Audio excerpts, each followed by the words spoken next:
Baik, Assalamualaikum warahmatullahi wabarakatuh. Selamat siang, salam sejahtera untuk kita semuanya. Bagaimana kabarnya teman-teman hari ini? Eh, Semoga dalam keadaan baik-baik saja.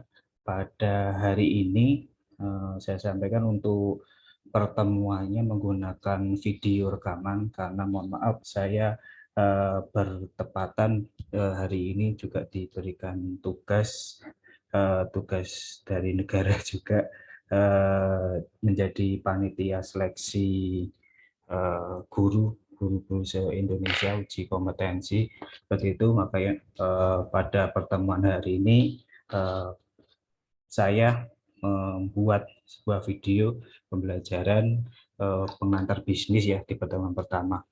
Seperti itu. Nanti ini nanti dibantu dengan Mbak Komting. Jadi saya juga sudah berkoordinasi dengan Komting.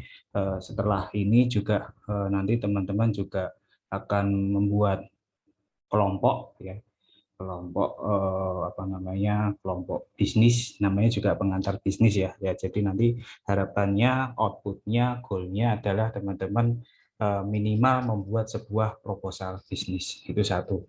Yang kedua, teman-teman saya ucapkan selamat dulu aja deh. Kan selamat memilih UT, Universitas Terbuka ini sebagai pilihan teman-teman untuk apa namanya kuliah di sini. Itu pilihan yang tepat ya teman-teman. UT itu sebenarnya fleksibel ya untuk perkuliahannya. Kemudian universitas negeri ya, universitas negeri diakui oleh Bank PT untuk kementerian. Kemudian lulusnya juga cepat dan kerjanya juga banyak. Tahun kemarin juga yang menyumbangkan apa namanya eh, pegawai negeri CPNS juga terbanyak di Universitas UT ya, seperti itu. Baik teman-teman, hari ini kita masuk ke kontrak kuliah dulu aja ya. Kontrak kuliah dulu. Ini saya share screen ya untuk PPT-nya. Nah, ini dalam kontrak kuliah ini mungkin saya perkenalan dulu aja ya. Ini nama saya ya, Pak Widya Prananta. Ini nomor telepon saya. Mungkin teman-teman yang sudah bergabung di WhatsApp group itu nanti bisa dicari ya saya ini. Dan nanti kami akan mendampingi teman-teman dalam satu semester.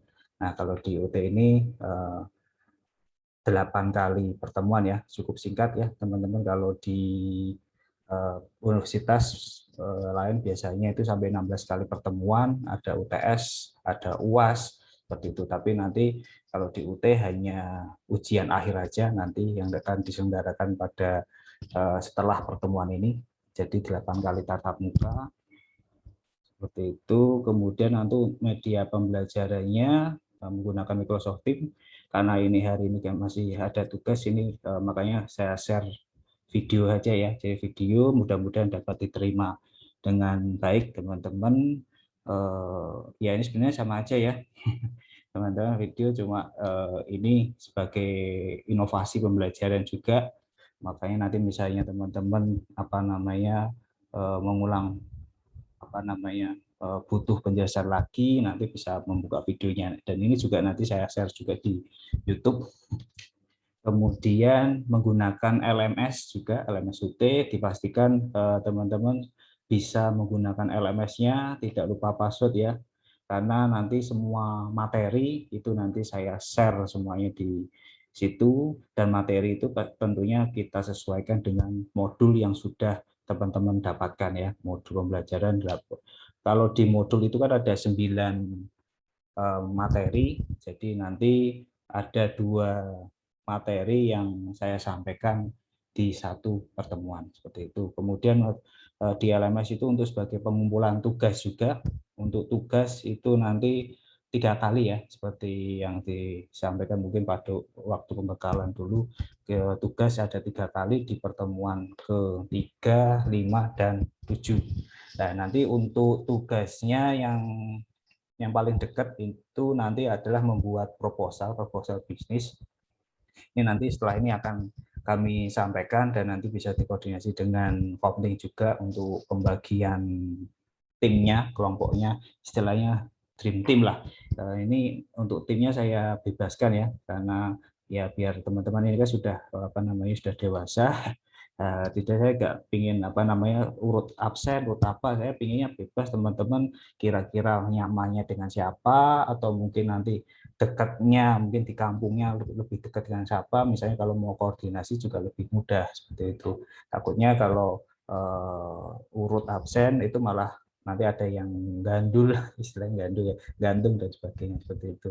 Kemudian kehadiran, nanti jangan lupa mengisi kehadiran juga di LMS, dan itu juga diperhitungkan, teman-teman usahakan bisa hadir 8 kali pertemuan lah, apalagi kalau ini secara daring ya, lebih fleksibel juga, makanya diusahakan bisa hadir, misalnya atau tidak bisa hadir, usahakan sekarang kan medianya juga cukup mudah ya, ada WhatsApp dan sebagainya. Kalau dulu kalau saya mau izin guru aja harus pakai kertas lewat pos atau titip siapa gitu ya. Sekarang cukup lewat WhatsApp grup, japri saya boleh silakan. Nanti di sini untuk pembelajaran tidak hanya melihat video aja, nanti misalnya teman-teman mau masukan dan sebagainya atau pertanyaan nanti bisa di kolom chat ya, karena ini saya juga sambil mengawas juga teman-teman bisa nanti untuk jika ada pertanyaan bisa di chat atau mungkin di WhatsApp grup juga bisa. Jadi makanya termasuk WhatsApp grup ini kan sebagai media pembelajaran kita itu untuk sebagai koordinasi, selain itu juga sebagai konsultasi ya.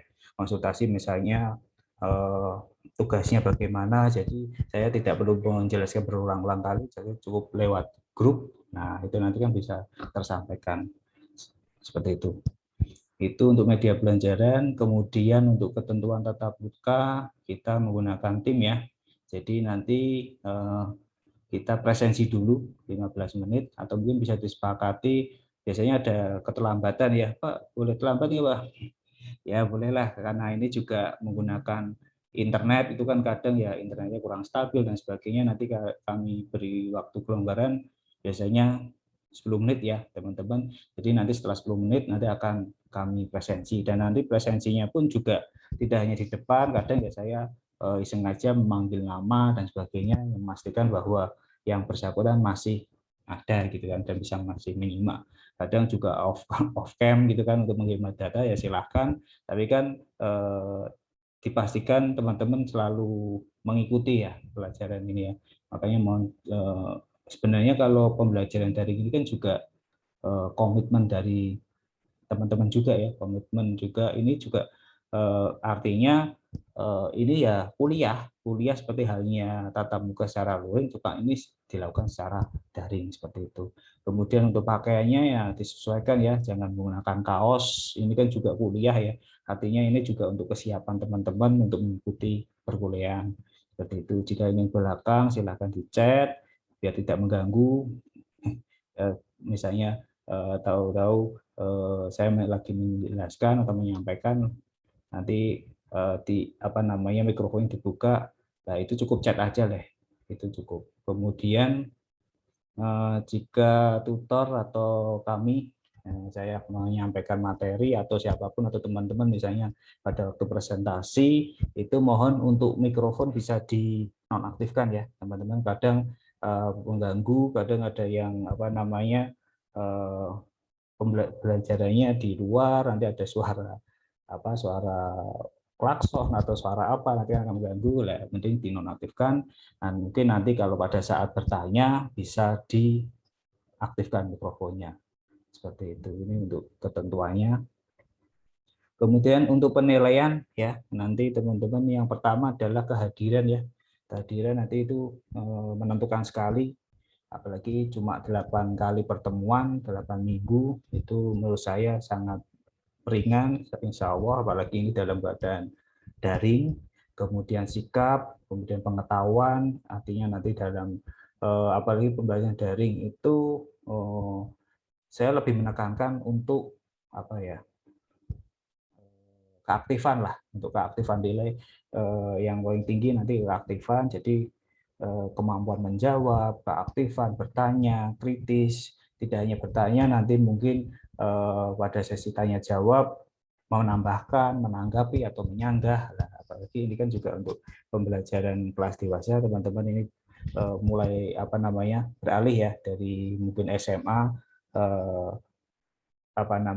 hanya satu arah mungkin ya. Mungkin sekarang pun juga banyak SMA sudah menerapkan dua arah, keaktifan dan sebagainya. Kalau sekarang lebih dinilai untuk daya analitis teman-teman, kemudian daya inovasi, kreativitas, inisiatif itu juga diperlukan di dalam, apalagi setelah ini kan teman-teman juga mau menginjak dunia kerja, apalagi ini juga banyak yang sudah sambil bekerja dan sebagainya, itu kan juga tidak hanya teknis saja kemampuannya, jadi kemampuan soft skill juga diperlukan. Makanya di sini teman-teman juga istilahnya masih berlatih untuk melatih soft skill teman-teman. Kemudian untuk akademiknya ya teman-teman juga komit juga nanti untuk tugasnya ada 3 kali di pertemuan ketiga, 5 dan 7.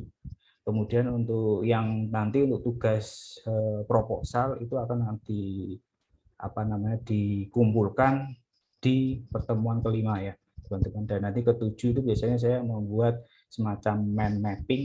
Apa itu mind mapping nanti mungkin akan kami jelaskan di pertemuan selanjutnya aja. Jadi intinya adalah mind mapping adalah untuk mempermudahkan teman-teman untuk belajar lah, intinya gitu. Jadi di dalam mind mapping itu kita di pertemuan pertama itu membahas apa, kemudian subbabnya apa, kemudian apa. Jadi dibuat semacam kerangka-kerangka berpikir gitu loh. Jadi tidak lagi teman-teman menghafal ini adalah ini, tapi teman-teman mengetahui kerangka-kerangka yang harus dipelajari seperti itu. Itu adalah membuat mind mapping. Jadi membuat semacam ringkasan, bukan ringkasan ya. Kalau ringkasan itu takutnya nyalin ya teman-teman. Jadi kalau mind mapping itu hanya bab-babnya, subbab-subbabnya, kemudian poin-poin pentingnya yang harus dipelajari seperti itu. Itu di pertemuan ke-7 nanti. Kalau nanti pertemuan ketiga biasanya lebih ke teknis itu seperti itu. Nanti kalau ingin bertanya silakan bisa langsung aja di chat atau mungkin bisa di Japri atau di WhatsApp grup, silahkan. Ini saya juga memantau ya. Kemudian komitmen teman-teman, kehadiran, mengerjakan tugas, aktif di kelas, kemudian banyak membaca juga ya. Ya mungkin sebelum materi saya sampaikan, mungkin teman-teman bisa membaca terlebih dahulu modulnya yang sudah disediakan oleh UT, apalagi ini pembelajaran secara daring, teman-teman juga bisa memperkaya kemampuan literasinya juga ya, literasi digital, googling misalnya. Suatu saat mungkin saya bertanya yang singkat-singkat, apa sih bisnis itu teman-teman, apa bedanya bisnis sama wirausaha. Nah, teman-teman bisa cari di modul bisa, atau mungkin langsung googling, dibaca, dipahami, kemudian bisa disampaikan dengan bahasanya sendiri. Itu harapan saya seperti itu. Nah, ini kemudian saya sampaikan untuk garis besar mata kuliah ya. Ini saya pindahkan dulu.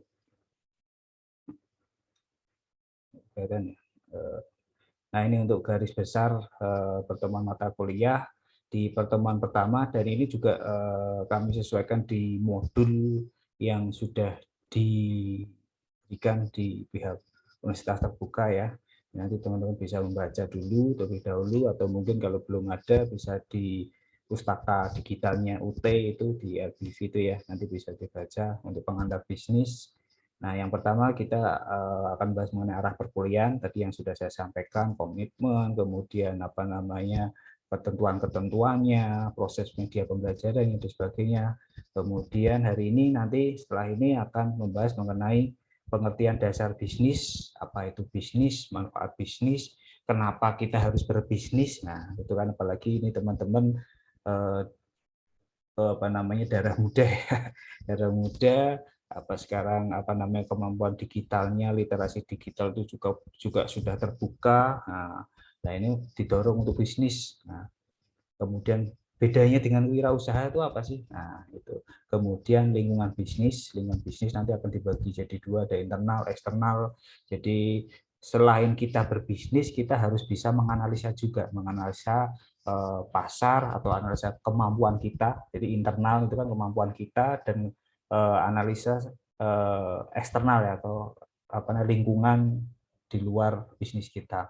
Ada pesaing, ada ekonomi, ada politik, teknologi, itu kan juga menjadi salah satu bisa menjadi faktor apa namanya, pendorong bisnis kita, bisa jadi itu menjadi faktor apa, penghambat gitu kan. Nah, makanya kita harus bisa menganalisa. Jadi kan kalau di sini nanti kita belajarnya bisnis tidak hanya sekedar bisnis, coba-coba, nanti kalau gagal ya udah gitu.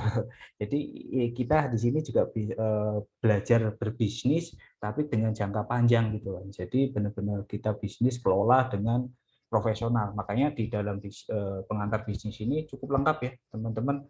Kita di sini ada yang membahas mengenai konsep berdagang itu bagaimana, pasar bebas, apalagi kita sudah sangat terbuka ya. Kalau di Indonesia kita mau jualan di negara lain, di Malaysia, di Cina, itu juga bisa, yang sekarang lagi marak ya, teman-teman bisa beli produk-produk di Cina, cukup tinggal tiduran aja sudah bisa beli dari luar negeri kan. Seperti itu. Makanya sudah eranya sekarang, sudah era digital, keterbukaan global. Nah, itu makanya ini juga itu bisa menjadi pendorong kita dalam bisnis kita, itu bisa jadi itu menghambat untuk bisnis. Nah, kalau menghambat itu bagaimana kita caranya untuk mengantisipasi atau memitigasinya, seperti itu. Kemudian ada etika bisnis. Nah, itu dalam berbisnis itu juga harus punya etika ya, teman-teman. Misalnya contoh kata brand ya, name ya, brand itu juga walaupun itu sepele ya, hanya dengan apa nama atau brand aja, itu kadang juga apa bisa dituntut, bisa dikenakan hukum dan sebagainya. Bisa taruh kata teman-teman kemarin juga ada kasusnya dari geprek bensu, itu kan ada yang mengklaim itu sudah merek yang lama, punya apa, bengkel susu atau gimana. Kemudian ada wafer, misalnya contohnya wafer Superman tuh ya. Superman tuh sekarang kan jadi superstar ya, karena Superman itu kan dari pihaknya yang di apa namanya, di Amerika itu apa namanya, Superman yang menerbitkan Superman itu Marvel atau apa ya, itu menuntut perusahaan ya, itu karena itu produknya, name-nya adalah punyanya si Marvel ya, kalau nggak salah ini Marvel atau siapa ya, itu yang menuntut produksi Superman. Makanya kan sekarang namanya bukan Superman, diplesetkan Superstar gitu kan. Nah, itu juga termasuk etika berbisnis. Nah, kemudian tanggung jawab sosial, corporate social responsibility yang kita kenal ya. Jadi kita kan juga namanya bisnis harus bisa memperhitungkan, karena kita kan ada di lingkungan masyarakat ya. Bagaimana limbah kita, bagaimana apa namanya, kalau perusahaan kita kan kadang ada perusahaan yang menimbulkan kebisingan dan sebagainya, itu kan harus bagaimana sih cara mengkomunikasikan dengan apa namanya masyarakat, karena kita ada di masyarakat gitu loh, biar nggak tahu-tahu nanti masyarakat melakukan demo gitu kan, nanti kita tutup dan sebagainya. Makanya kita perlu namanya, kita bahas ke tanggung jawab sosial. Nanti ini juga saya pengennya teman-teman juga mencari kasus-kasus juga ya, kasus-kasusnya mengenai CSR, mengenai konsep berdagang, pasar bebas dan sebagainya gitu. Kemudian ada kepemilikan bisnis. Nah, ini ada dua modul sebenarnya, ada modul 3 dan 4. Ini saya gabung di satu pertemuan, yaitu di pertemuan ketiga. Itu modul ketiga itu kan etika bisnis dan tanggung jawab sosial, dan yang modul keempat itu adalah kepemilikan bisnis, seperti itu. Kemudian di lanjut keempat kita akan belajar mengenai manajemen bisnis, proses produksi, kemudian motivasi karyawan, pemasarannya juga, kemudian kita terakhir akan membahas mengenai keuangan. Jadi bisnis itu lengkap ya teman-teman.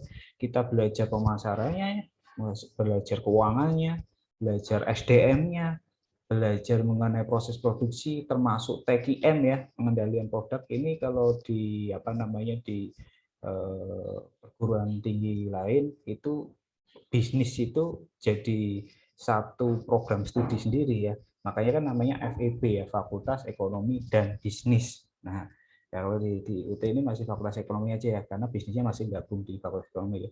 Dan itu bisnis itu jadi mata kuliah sendiri, maksudnya dari program studi sendiri. Dan ini untuk mata kuliah yang akan diajarkan di bisnis kan. Makanya itu ini yang seharusnya itu bisa 1 semester ya. Ini kayak SDM, manajemen SDM itu bisa 1 semester itu kalau kita mau belajar di sini. Tapi kalau ini yang apa kita belajar di sini walaupun masih di permukaan, yang teman-teman yang penting bisa mengerti yang dan bisa menerapkan di dalam bisnisnya teman-teman nanti. Dan makanya di pengantar bisnis ini tidak hanya sekedar teori, harapannya teman-teman bisa membuat minimal proposalnya, syukur-syukur bisa menerapkan ya, action ya dalam bisnis juga. Mahasiswa saya juga apa namanya berawal dari pengantar bisnis ini bisa jadi bisnis beneran ya. Nah, bisnis ya macam-macam, tidak hanya sekedar kuliner. Nah, makanya nanti di tugas membuat proposal nanti akan kami apa ya mapping juga ya. Jadi tidak hanya terkumpul di bisnis kuliner saja. Nah, ini nanti kita bagi juga, nanti mohon minta tolong Mbak Komting untuk mengkoordinasi. Jadi nanti ada bisnis kuliner, ada bisnis jasa, kemudian ada bisnis kerajinan. Nah, itu nanti kita mapping. Kemudian satu lagi adalah hobi. Ya, itu nanti yang menarik yaitu nanti hobi, termasuk teman-teman mahasiswa saya juga ada yang jadi apa YouTuber ya. Ya nggak apa-apa, itu nanti itu juga segala sesuatu yang bisa menghasilkan uang, nah, profit, laba, itu kan namanya bisnis. Nah, ini kita hari ini kita harus belajar mengenai bisnis. Itu juga boleh, silahkan buat teman-teman buat itu, walaupun apalagi kalau teman-teman di jurusan apa namanya jurusan ekonomi ya, fakultas ekonomi kan juga namanya nggak jauh-jauh dengan bisnis kan. Di youtubernya sebenarnya sekarang youtuber tidak perlu mengangkat apa ya hal-hal yang muluk-muluk ya, cukup vlog harian gitu kan. Teman-teman juga mulai vlog. Coba sekarang kan yang apa namanya misalnya teman-teman mau wisata ke mana, ke Jogja ya, ke Jogja atau ke mungkin mengangkat potensinya Pati sendiri deh mungkin. Teman-teman kan kadang ada orang yang belum pernah ke Pati, ingin ke Pati kan otomatis dia ingin cari tahu lah, ini tempat wisata yang terkenal di Pati misalnya ini lah. Dia kan cari tahu dulu lewat YouTube, lewat Instagram dan sebagainya. Itu kan juga sebagai ladang bisnis kita juga kan. Itu kita bisa selain bisa apa namanya ladang bisnis kita kan juga bisa mempromosikan potensi daerah juga. Nah, otomatis kalau potensi daerah kita promosikan bisa mengangkat dan sebagainya dan seterusnya gitu kan. Nah, itu garis besar perkuliahan dalam 1 semester ya. Nanti kalau ada pertanyaan langsung aja bisa di chat ya teman-teman. Untuk teknis apa apa namanya teknis tugas untuk proposalnya setelah ini ya. Ini kami hanya menyampaikan mengenai garis besar materi perkuliahan pengantar bisnis dalam 1 semester seperti itu.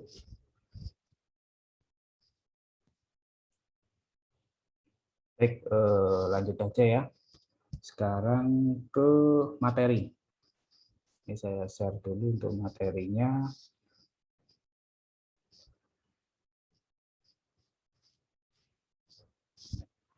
Nah, pengantar bisnis hari ini kita akan belajar mengenai pengertian dasar bisnis, kewirausahaan, dan lingkungan bisnis. Apa sih bisnis itu, teman-teman? Atau mungkin bisa sambil di kolom chat, silakan ingin tahu siapa, silakan bisa di chat. Nah, ini walaupun saya cara membuat apa namanya menggunakan video, tapi ini kan saya juga tetap memantau ya, teman-teman. Silakan kalau mau di chat di kolom chat. Nah, nanti saya rekap ya. Itu juga sebagai nilai keaktifan juga. Nah, bisnis itu apa sih? Bisnis adalah suatu organisasi ya, teman-teman. Jadi itu dibentuk atau diorganisasi ya, tidak sembarangan ya, untuk suatu organisasi yang menjual barang atau jasa kepada konsumen untuk mendapatkan laba. Jadi itu diorganisasi, artinya diorganisasi itu dikelola.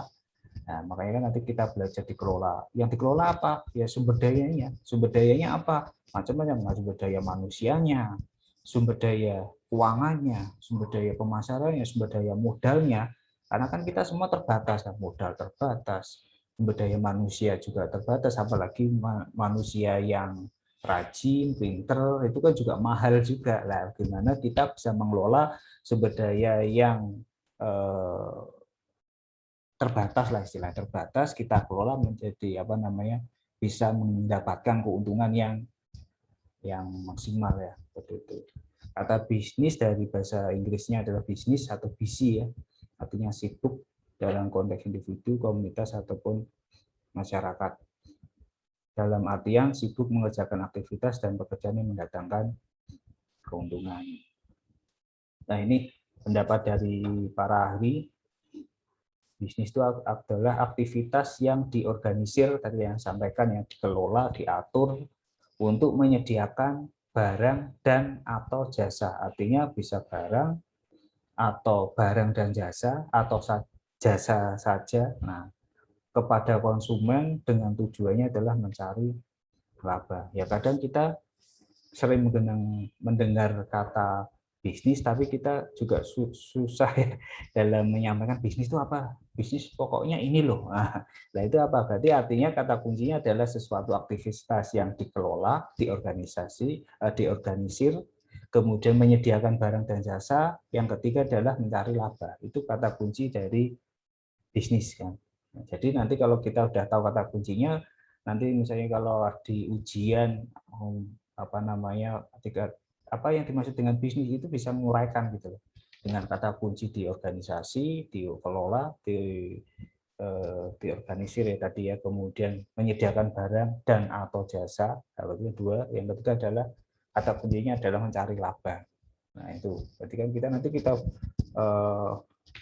uraikan sendiri kan bisa itu kan, yang penting kata kuncinya udah dapat. Nah nanti di tugas mind mapping seperti itu menurut School ya 96, kemudian menurut Griffin Ebert 1999, suatu organisasi yang menyediakan barang dan jasa yang dibuat untuk mendatangkan laba, sama ya. Nah ini untuk poinnya adalah diorganisasi, diatur, kemudian menghasilkan barang atau jasa, kemudian barang atau jasa dan atau jasa tersebut dijual untuk memenuhi dan memuaskan kebutuhan dan keinginan konsumen. Nah, ini kalau mau ditambah itu juga boleh lebih lengkap lagi. Kemudian yang keempat adalah untuk kepentingan bisnis untuk mencari laba.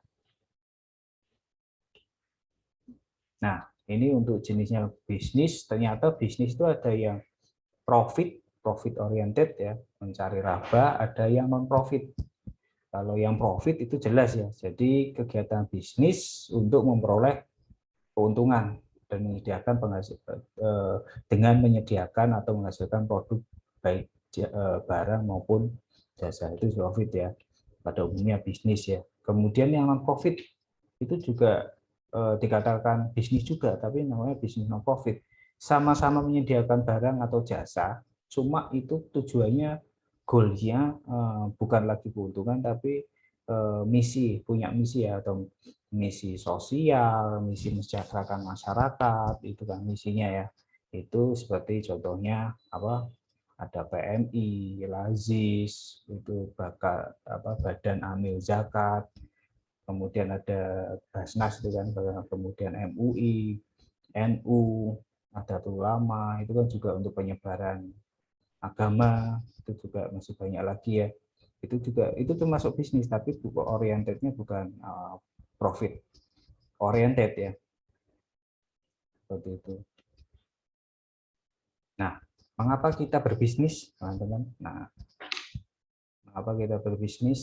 Nah, ini dasarnya ya, ini saya kutip dari salah satu orang, tapi udah tahun 2018, mungkin keadaannya juga tidak jauh berbeda di tahun sekarang ya. Ini jumlah lulusan perguruan tinggi setiap tahunnya mencapai 1 juta jiwa. Setiap tahunnya ini. Apalagi sekarang 2021 bahkan ini sudah 1 juta jiwa lebih berarti. Artinya teman-teman di sini setelah lulus dari UT ini akan bertempur, istilah bertarung, intinya berkompetisi dengan 1 juta orang lainnya. Itu sangat ketat banget kan, apalagi dibandingkan dengan lowongan pekerjaan yang disediakan. Nah, makanya teman-teman di sini mempersiapkan, Pak Rektor pernah menyampaikan kalau bisa teman-teman setelah lulus itu jangan sampai menganggur ya. Ada yang ngomong sia-sia. Ya kan ini teman-teman dia mahasiswa dengan dengan segala macam teknologi kemampuannya, kalau nggak bisa kemarin disampaikan kalau tidak bisa mencari pekerjaan atau masih proses mencari pekerjaan, bisnis lah, berbisnis. Bisnis kan sekarang Pak alasannya nggak ada modal dan sebagainya. Teman-teman di sini kan punya handphone kan, apalagi ini pembelian dari handphone sekarang ada marketplace. Sekarang teman-teman di sini kalau ditanya harga atau produk apapun pasti pada familiar kan, apalagi dari supplier siapa yang paling murah gitu kan, jadi nggak perlu modalnya ya pasti ada modalnya handphone dan kuota ya pastinya. Jadi teman-teman bisa jadi dropshipper ya, misalnya contohnya jadi dropshipper itu juga termasuk bisnis ya. Bisnis misalnya teman-teman punya pangsa pasar di di teman-teman mungkin di UT atau di tetangga atau di masyarakat, itu kan mungkin punya baju atau jualan baju, jualan apa, kalau ibu-ibu ada daster dan sebagainya, itu kan bisa yang bisa dimanfaatkan kan, yang gaptek teknologi ibu-ibu arisan dan sebagainya kan udah enggak. Tapi juga banyak juga ya yang akses marketplace juga, tapi kan sekarang kita juga bisa memfasilitasi itu kan, itu sebagai contohnya. Sekarang juga ada teman-teman juga ada YouTuber juga kan, YouTuber itu modalnya apa, vlog aja ya, vlog itu juga dari HP-nya sendiri ya, vlog jalan-jalan wisata kemana, itu bisa dimanfaatkan untuk bisnis juga. Teman-teman sekarang lagi makan apa gitu kan, lagi makan apa di shoot ya, direkam, itu juga jadi bisnis juga lah itu sekarang, apalagi bayarannya pakai dolar. Nah, gimana caranya Pak? Sekarang googling YouTube itu juga banyak gimana caranya untuk mendapatkan pundi-pundi rupiah dari YouTube, dari Instagram, dari itu kan juga banyak gitu kan. Makanya asal teman-teman ubet lah kalau bahasa bahasa Jawanya ya. Kalau dulu saya juga di waktu kuliah juga sama. Saya waktu belum marak banget ya marketplace ya untuk kuliah. Saya pergi ke pasar Jowar, saya kan di Semarang, pasar Jowar, foto-foto produk. Nah, Pak ini saya bantu jualkan ya ke produk apa. Saya dulu waktu masih ingat jam tangan, itu kan ada jam tangan, ada topi, saya masukkan ke Facebook, saya jual gitu kan, dengan tentunya dengan spare harga. Apalagi kalau jam tangan, kalau fashion itu kan juga harganya juga kalau selisih banyak itu nggak masalah. Beda kalau dengan makanan sedikit kelihatan. Kalau misalnya jam tangan pulakannya 100.000 dijual 200 300 juga orang asal senang, asal cocok pasti beli kan, namanya juga fashion kan, seperti itu. Makanya teman-teman makanya dibekali pengantar bisnis ini teman-teman untuk mempersiapkan itu. Nah, tujuan dari bisnis yang pertama apa teman-teman? Mencari laba, dan labanya bukan laba jangka pendek, tapi adalah jangka panjang. Makanya harus dikelola. Kira-kira passion kita itu jualan apa sih? Nah, walaupun itu hanya dropshipper, tapi juga kalau nggak sesuai passion juga susah juga loh. Saya juga mengalami juga seperti itu. Kemudian yang kedua adalah mempertahankan dan mengembangkan kehidupan organisasi. Itu jelas ya. Jadi untuk menghidup kita. Kalau bisa sekarang bisnis, apalagi di Indonesia ini kan juga bonus katanya presiden-presiden luar itu kan katanya bonus demografi ya, jumlah penduduknya kita juga banyak, itu juga merupakan segmen pasar yang sangat menggiurkan. Pergi Jepang jualan mobil aja di Indonesia, dan itu juga 3 kali lipatnya dari jualan di rumahnya sendiri, negaranya sendiri, ya kan. Kemudian membuka lapangan kerja, tujuan dari bisnis minimal adik saudara kita ikutkan. Kamu yang kulakan ya, saya yang jual dan sebagainya, minimal itu. Kemudian minimal lagi teman, atau bukan minimal lagi teman apa, tetangga dan sebagainya, itu minimal kan. Itu kan artinya bisa membuka lapangan pekerjaan. Kemudian yang berikutnya adalah memenuhi kebutuhan barang dan jasa, ya kan. Bisa jadi misalnya kita bisa menganalisa kira-kira di lingkungan sekitar kita, nggak usah jauh-jauh deh. Di lingkungan kita kira-kira jualan apa sih yang belum ada di daerah kita, rumah kita. Nah, itu kita amati. Jadi dalam bisnis jangan hanya sekedar terjun aja, kita amati dulu. Kira-kira di misalnya ini kita di daerah depan rumah kita ada SMA, ada apa, ada SMA, ada perkantoran, bisnis fotokopi ada nggak sih? Nah, kalau fotokopi mungkin mahal modalnya, atau mungkin bisnis pulsa. Nah, itu kan bisa kan, bisnis pulsa, atau nanti bisnis apa lagi, mungkin teman-teman bisa di kolom chat bisa dicantumkan kira-kira bisnis apa yang cocok, nah, gitu kan, di tempat-tempat sekitar, atau mungkin makanan adanya jualan ini semua, yang belum ada apa gitu kan. Kemudian yang lebih jauh lagi, tujuan bisnis adalah untuk memperkuat ketahanan negara. Ya, otomatis semakin orang banyak yang bisnis, kita dari pajak, penarikan tenaga kerja, devisa juga akan semakin kuat. Kita contoh di negara Cina kan. Negara Cina di seluruh dunia pun dia berbisnis loh. Mana ada nggak sih negara yang nggak ada orang Cina? Itu pertanyaan yang apa ya, pernah dilontarkan sama motivator siapa kemarin, lupa saya. Semua negara itu pasti ada orang Cina. Saya bukan rasis dan sebagainya. Ini hanya untuk sebagai apa namanya, contoh aja ya, motivasi kita. Dan itu semua berbisnis kan.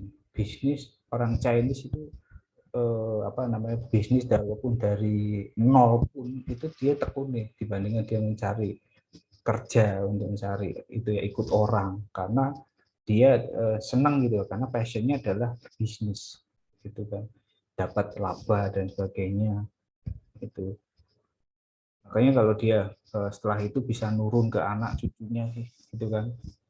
Kadang juga saya mikir, dulu bapak saya jualan ini, kenapa kok anaknya nggak jualan? Itu kan terselip apa namanya, seperti itu ya. Baik, kita lanjut ya. Ini untuk jenis-jenis bisnis ya, kita bisa jualan barang, bisa jualan jasa. Apalagi kalau ini teman-teman dari kalangan akademisi, mungkin ada yang pinter bahasa Inggrisnya, kita bisa jualan jasanya.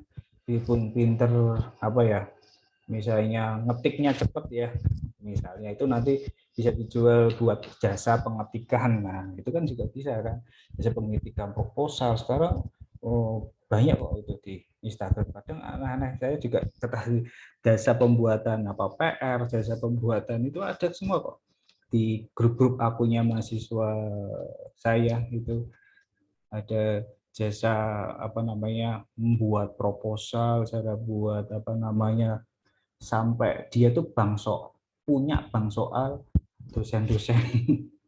Ya, dia tuh juga gimana ya, saya juga kadang juga saya iseng aja gabung di sana, dia ternyata tuh punya bank soalnya, dan saya pun pernah mengasih soal UTS apa, UAS apa tuh ada itu di sana. Nah, itu saya juga gimana ya, di satu sisi itu sebagai ladang bisnis gitu loh. Gitu, makanya sekarang dosen juga dituntut kreatif juga, jangan sampai soal semester 1 nanti semester depan apa namanya mengajar pengantar bisnis lagi dengan soal yang sama. Itu kadang bisa dibisniskan juga ini ya. Nah, ini perbedaan barang dan jasa. Nah, kalau bisnis barang ya jelas ya berwujud. Kalau jasa tidak berwujud, tapi kalau barang itu ya minimal kontak konsumen pada saat proses, jasa ekstensif kontak konsumen pada saat proses, dikirim oleh produsen, konsumen berpartisipasi penuh. Jadi kalau barang itu objeknya adalah barangnya itu, kalau barangnya nggak sesuai ya eh, konsumen akan cari yang lain. Kalau jasa itu apa namanya, objeknya atau subjeknya, maaf, subjek ya, subjeknya adalah penjualnya. Jadi kalau konsumen itu merasa nyaman dengan penjualnya, dalam artinya percaya dengan jualan, jadi jasa itu kan kita jualan kepercayaan gitu kan ya, walaupun barang juga ya, jasa juga misalnya jasa taruh kata jasa perbankan, jasa keuangan, itu kan juga kita dalam melayani, kadang kan tempatnya harus bersih, kemudian orangnya harus ramah dan sebagainya, itu kan juga subjeknya ada di orangnya, penjual. Kalau barang itu ada di barangnya kan. Kalau barang nggak sesuai ya ya udah, berarti nanti kita harus kita perbaiki barangnya lagi seperti itu. Kualitas mudah diukur. Kalau ini kan kualitas sulit diukur ya. Kalau kualitasnya ya itu biasanya bisa juga sih diukur dengan misalnya diadakan survei kepuasan pelanggan. Nah, itu kan juga bisa kan, misalnya setelah kita layani kemudian nanti kita sebarkan kuesioner, semacam kuesioner, nanti kan itu juga bisa untuk mengukur kualitas pelayanan kita. Itu kan salah satunya. Itu perbedaan barang dan jasa. Nah, tadi bisnis ya teman-teman, sekarang ke kewirausahaan. Apa sih bedanya kewirausahaan? Nah, jadi ini menurut Pak Ciputra, ada yang kenal mungkin. Pak Ciputra ini adalah salah satu tokoh entrepreneur dan ini barusan meninggal tahun kemarin ya, kalau nggak salah. Ini juga yang punya Hotel Ciputra, bisnis juga properti, apartemen, mall itu ya. Itu bedanya apa sih entrepreneur dengan bisnis? Jadi bisnis itu tidak hanya sekedar mendapatkan untung, tapi kalau kewirausahaan itu bisnis yang memiliki sikap kreatif, inovatif, dan berani dalam mengambil keputusan. Itu namanya wirausaha. Jadi tidak hanya sekedar mencari untung, tapi kita harus punya pembeda. Artinya misalnya kita sama-sama jualan gorengan, katakanlah gorengan pinggir jalan ya. Gorengan itu paling ya mendoan, tahu susul gitu kan. Kenapa kok orang milihnya gorengannya si A, katakanlah? Ya jadi mungkin selain enak, penjualnya ramah. Itu kan salah satu kreativitas. Mungkin nanti di proses kreativitasnya, kreativitas tidak hanya produknya aja ya, kreativitas dalam pelayanannya, kreativitas dalam tempatnya, mungkin tempatnya lebih dibuat lebih nyaman. Mungkin ada misalnya jualan angkringan, kita tahu contoh misalnya abnormal ya, saya juga pernah ke sana, abnormal sama-sama jual angkringan loh. Di sana sama-sama jual mie instan ya. Di sini di angkringan paling berapa sih, 5.000 ya. Itu bisa jual 25.000, 30.000 loh. Ya karena dia memanfaatkan segmen menengah ke atas kan. Dia mau ngemas angkringan secara kreatif, ada pelayanannya, kemudian ada tokonya, tempatnya dibuat mungkin ber-AC atau mungkin nggak, walaupun tidak ber-AC dibuat konsep yang romantis dan sebagainya, apalagi sekarang kan lagi marah itu kan. Nah, dibuat lampu-lampunya, kemudian ada fasilitas wifi, mungkin belinya mungkin mie instan 25.000 tapi betah sejam di sana ya. Itu konsep dari kewirausahaan ya. Jadi ini ya, wirausaha adalah orang yang memiliki kemampuan melihat dan menilai kesempatan bisnis, menggunakan sumber daya yang dibutuhkan untuk mengambil tindakan yang tepat, mengambil keuntungan, serta memiliki sifat, watak, dan kemampuan untuk mewujudkan gagasan inovatif ke dalam dunia nyata secara kreatif dalam rangka meraih sukses atau meningkatkan pendapatan. Yaitu ya. Jadi ada eh, kreativitasnya lah. Nah, makanya nanti di dalam proposal ini tidak hanya sekedar bisnis, nah, tapi bisnis yang kreatif dan inovatif, kalau bisa belum pernah ada. Minimal dari judulnya aja udah kelihatan kok. Kadang kemarin juga di semester kemarin ada judulnya yang bombastis gitu ya. Itu kan kadang orang penasaran, belum beli ya, belum beli udah penasaran, kadang penasaran, kadang kemudian dengan penasaran itu nanti akan mencoba, nah mencoba kalau cocok ya nanti akan merekomendasikan, nah merekomendasikan pada yang lain. Itu bedanya bisnis dan wirausaha.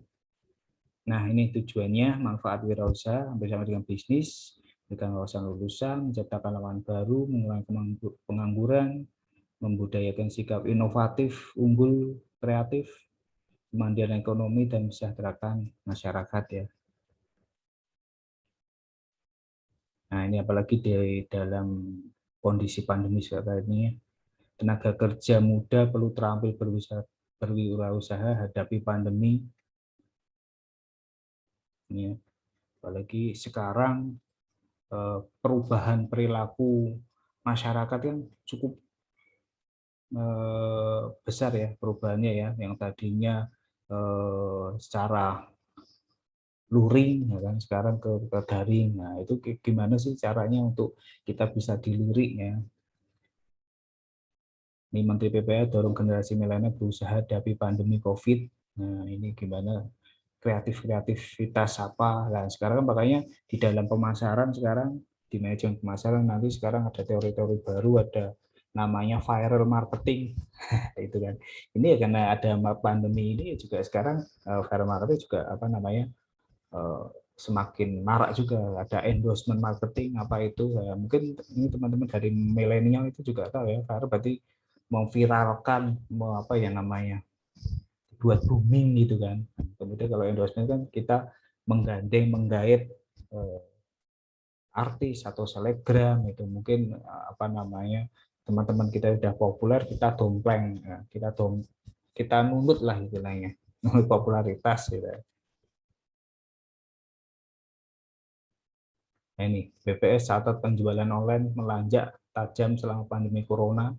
Nah ini kita harus bisa memanfaatkan ini teman-teman, walaupun di rumah nanti kan misalnya yang apa namanya yang beli di daerah mana, suppliernya daerah Jakarta katakanlah, nanti tinggal langsung aja apa namanya dikirim ke daerah tujuannya langsung tanpa kita beli dulu, kita modalnya hanya memasarkan aja. Nah, namanya dropshipper ya, ini juga salah satu trik juga.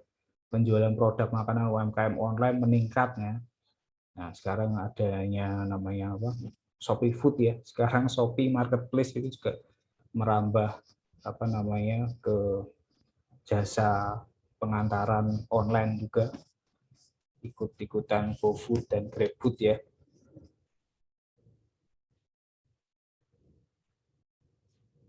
Nah, ini entrepreneur skill, ini skill-skill yang harus teman-teman miliki. Nah, apalagi di zamannya sekarang adalah yang pertama ada teknologi dan informasi, itu harus apa namanya teman-teman miliki. Selain itu ada logika, filsafat, marketing, kemampuan berdagang, berjual. Nah, kemudian perencanaan, kita harus bisa merencanakan, jangan langsung hanya sekedar terjun ada di bisnis, kita rencanakan dulu, tapi yang jelas kita harus action ya.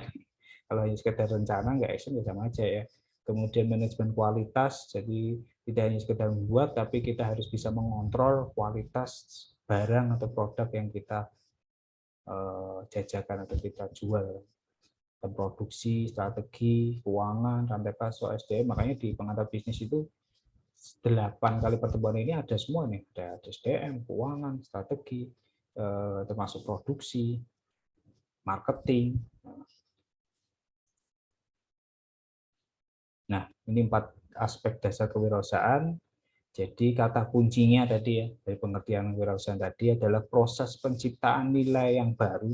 Jadi belum, kalau bisa yang belum pernah ada menjadi ada.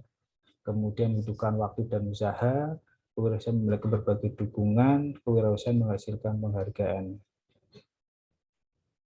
Ini dengan kreativitas dan inovatif tadi. Ini ada pertanyaan dulu teman-teman sebelum masuk ke lingkungan yang mempengaruhi kegiatan usaha, bisa di kolom chat ya teman-teman, kolom chat nanti kalau enggak di grup ya, grup WhatsApp. Saya minum dulu sebentar.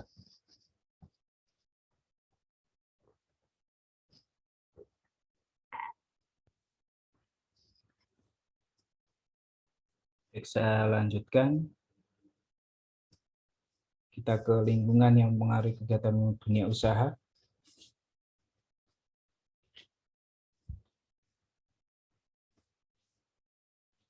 Nah, ini ya. Yang mempengaruhi dunia usaha adalah lingkungan eksternal dan lingkungan internal ya. Seperti yang di awal sudah saya sampaikan ya. Jadi kita harus menganalisis lingkungan eksternal dan internal. Jadi kita tahu potensi perusahaan atau potensi kemampuan yang kita miliki, itu berarti internal ya. Itu sumber daya yang kita miliki yang ada di perusahaan, dan kita harus bisa mengetahui lingkungan eksternal kita.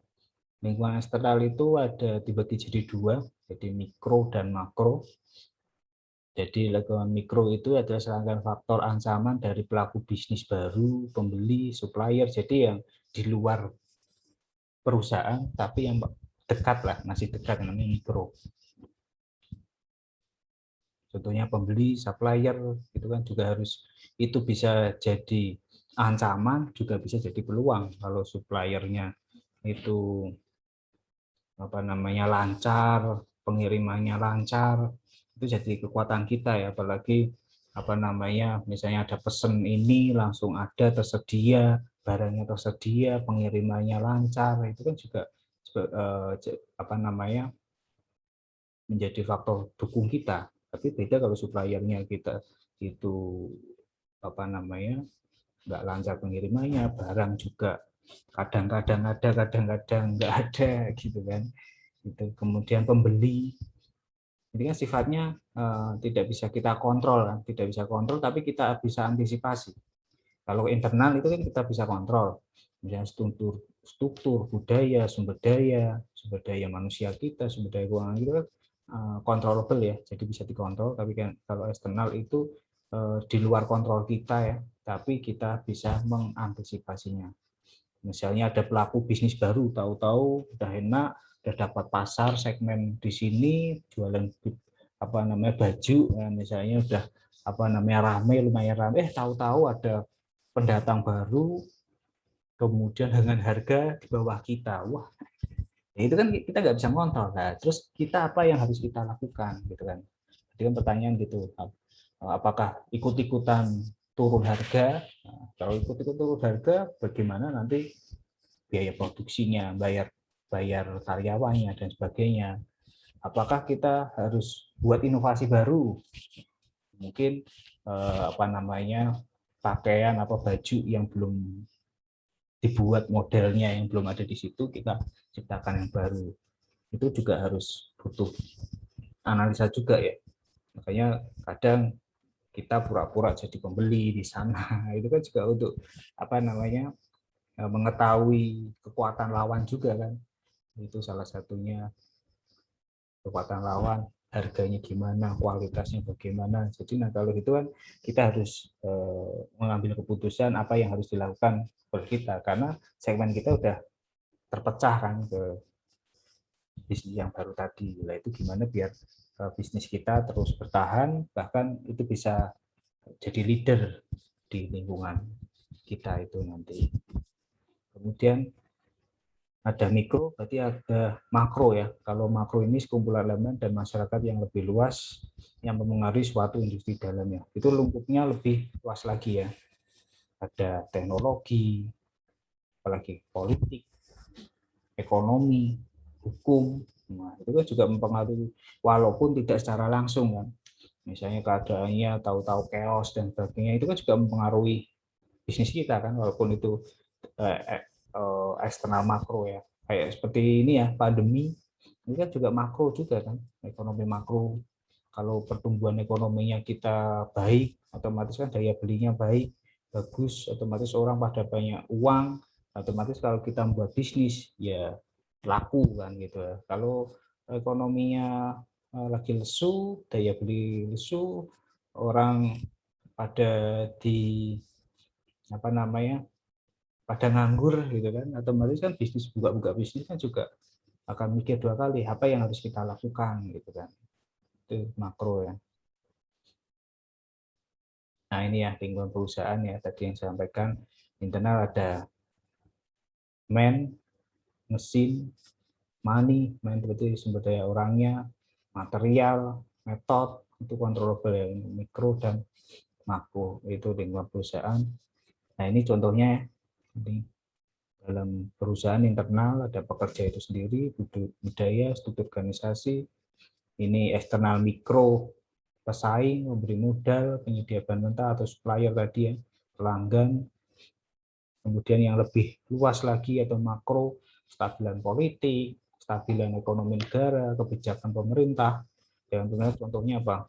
Kebijakan fiskal, adanya amnesti pajak, kemudian PPN, nah, PPNBM itu kan kalau naik itu kan juga harga ikut naik, nah, itu juga akan mempengaruhi kan.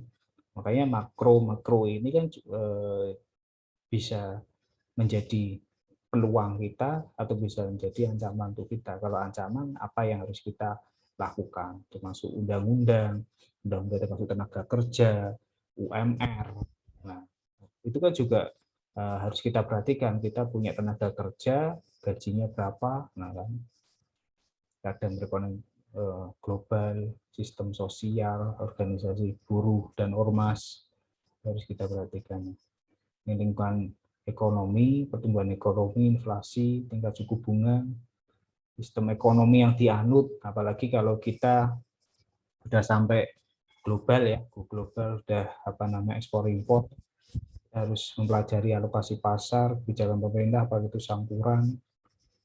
Nah ini kita akan belajar mengenai sistem ekonomi juga, bisa dibaca ya, itu sistem ekonomi pasar itu penuhnya dilakukan oleh pihak swasta atau pasar. Jadi pemerintah hanya pengawas. Kalau ekonomi pasar, contohnya ciri-cirinya adalah masyarakat menjadi masyarakat memiliki kekuasaan yang besar terhadap sumber daya dan faktor produksi. Pemerintah tidak ikut campur tangan secara langsung, tapi hanya sebagai pengawas. Kemudian persaingan muncul sebagai akibat dari kebebasan dalam memiliki sumber daya. Setiap kegiatan ekonomi didasarkan atas pencarian keuntungan. Kegiatan perekonomian selalu berdasarkan kepada keadaan pasar. Ini ekonomi pasar. Kemudian ada sistem ekonomi komando. Nah, komando ini pemerintah sangat dominan. Apa-apa dikuasai oleh pemerintah. Termasuk harga, sumber daya, semua pemerintah semua. Nah, itu negara mana ini ya? Nah, ciri-cirinya ini ya, pemerintah memiliki kuasa yang besar, seluruh perekonomian ya diatur oleh pemerintah, kegiatan pemerintah tidak selalu berorientasi pada keuntungan. Ini komando ya. Itu lagi adalah ekonomi campuran. Nah, kalau ini perpaduan antara komando dan pasar. Jadi di sini pemerintah dan masyarakat atau pihak swasta itu bekerja sama dalam memecahkan masalah ekonomi. Nah, ini contohnya tadi ya, mulai kebebasan. Berarti ini yang menganut sistem pasar ya. Ini ada Hong Kong, Singapura, Bahrain, Jepang, Amerika, ini sistem pasar ya, pasar bebas. Jadi pedagang dari negara manapun keluar masuk tidak kena pajak. Ada semi kebebasan, ada Kanada, Perancis. Kalau Indonesia ini masuk kurang bebas karena sistem perekonomian Indonesia menganut sistem perekonomian Pancasila ya. Jadi masih diatur oleh pemerintah. Nah, ya karena sebenarnya di tahun 2015 kita pernah menyanangkan pasar bebas ya, MEA itu ya, masyarakat ekonomi ASEAN. Tapi ya karena belum siap, termasuk UMKM juga belum siap. Artinya nanti kita sesama negara ASEAN bebas keluar masuk, termasuk tenaga kerjanya, termasuk barangnya. Mungkin nanti suatu saat kita kalau sudah bersaing, apa namanya sudah siap, Nanti kita akan masuk ke pasar bebas. Yang satu lagi adalah tertindas atau komando tadi ya. Ada Korea Utara, Irak, Libya, Moldova, Vietnam, Sudan. Jadi artinya sistem ekonominya dikuasai penuh oleh pemerintah. Nah, sekarang tugasnya ya, teman-teman nanti dibantu oleh Komding. Jadi tugasnya adalah terakhir, bayangkan jika hari ini Anda ingin membuka suatu bisnis atau usaha, buatlah ide bisnis yang kreatif, inovatif, dan original. Ini kelompoknya ada mahasiswanya ada 30-an ya, 30-an. Jadi kalau bisa kelompoknya maksimal 3 orang ya. Kalau 3 orang, kemudian dikumpulkan pada pertemuan kelima melalui LMS UT, dikerjakan berkelompok, kemudian uploadnya per individu. Misalnya nanti judulnya 3 orang itu satu, cuma nanti nguploadnya satu-satu ya, dengan hasil yang sama. Dan misalnya jualan keripik pedas level misalnya, ini yang kuliner misalnya. Jadi 3 orang judulnya sama, tapi nguploadnya di LMS per individu. Seperti itu tugas kelompoknya ya. Nah, ini untuk isi proposalnya. Jadi nanti selama sebulan lebih lah, nanti tetap kita dampingi terus, mulai dari bab 1 sampai dengan bab 4.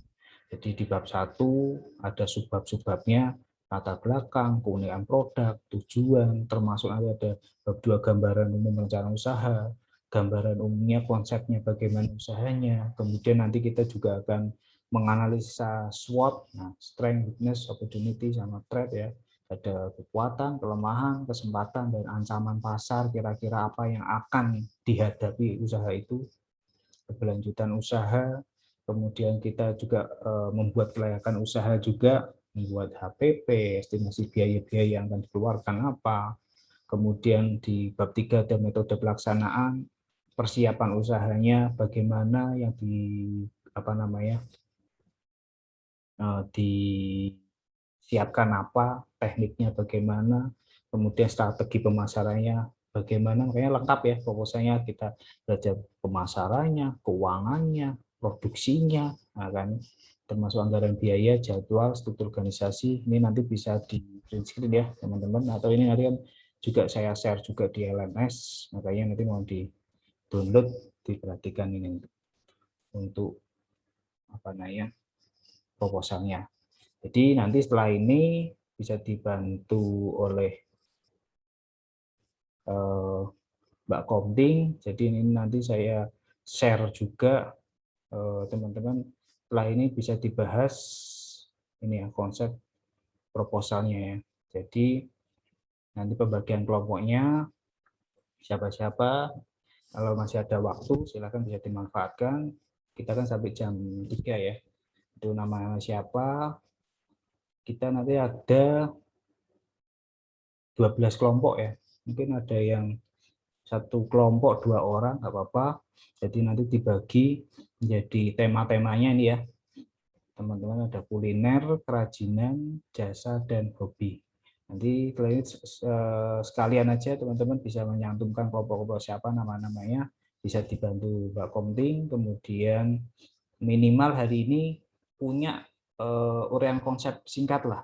Intinya kalau teman-teman kuliner itu mau kuliner apa, konsepnya bagaimana, kemudian keunikannya apa, kemudian anggarannya kira-kira berapa, gitu kan. Untuk anggaran ya antara 10 sampai 15. Jadi ini biasanya saya batasi, kita punya anggaran satu kelas itu 200 juta. Silakan teman-teman bisa alokasikan ke kira-kira mana-mana ya yang yang membutuhkan dana yang banyak, tapi rentang range-nya adalah 15 sampai 20 lah. 15 sampai 20 ya. 10 atau sampai 20 juga boleh, silakan. Tapi yang jelas total anggarannya tidak boleh lebih dari 200 juta. Dan itu tidak boleh juga kurang dari 100 juta ya. Jadi biar lebih profesional. Nah, Itu biar nanti ada SDM-nya dan buat keuangannya, nanti teman-teman bisa kira-kira kebutuhan dananya berapa. Nanti ini sudah saya sum ya, nanti tidak boleh lebih dari 200 juta dan tidak boleh kurang dari 100 juta dalam satu kelas ini. Itu mungkin cukup ya untuk pertemuan hari ini. Nanti bisa dilanjut untuk pembagian kelompok. Terima kasih atas perhatiannya. Bila ada pertanyaan dan sebagainya, nanti bisa dilanjut di WhatsApp grup dan di chat. Saya kembalikan ke Mbak Komting. Saya tutup. Terima kasih. Wassalamualaikum warahmatullahi wabarakatuh. Saya beri kesempatan sampai jam 3 ya. Kalau waktunya sudah habis ya nanti tinggal ditutup aja ya. Mbak Komting minta tolong.